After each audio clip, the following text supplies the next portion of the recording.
நாட்டுப்புற பாடகரான Velmurugan indigo airlines விமானம் மூலம் திருச்சி செல்வதற்காக சென்னை விமான நிலையம் வந்துள்ளார். அப்போது அவர் மதுபோதையில் இருந்ததாக கூறி அங்கிருந்த பாதுகாப்பு அதிகாரிகள் அவரை உள்ளே அனுமதிக்கவில்லை என தெரிகிறது. இதனால் நாட்டுப்புற பாடகர் பாதுகாப்பு அதிகாரிகளுடன் வாக்குவாதத்தில் ஈடுபட்டுள்ளார்.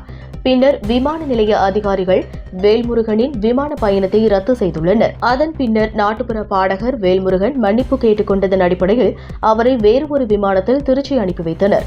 இந்த சம்பவம் குறித்து விமான நிலைய போலீசார் விசாரணை மேற்கொண்டு வருகின்றனர். இந்த நிலையில் இது தொடர்பான வீடியோ இணையத்தில் வைரலாகி வருகிறது.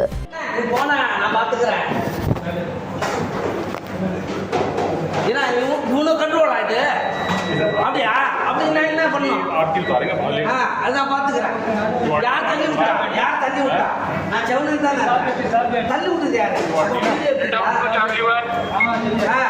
தள்ளி விட்டது யாரு? நான் செவனேன்னு வந்தேன்ல, தள்ளி விட்டது யாரு?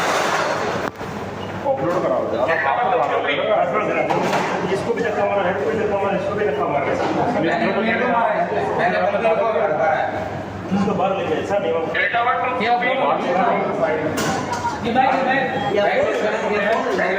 அண்ணா என் போன்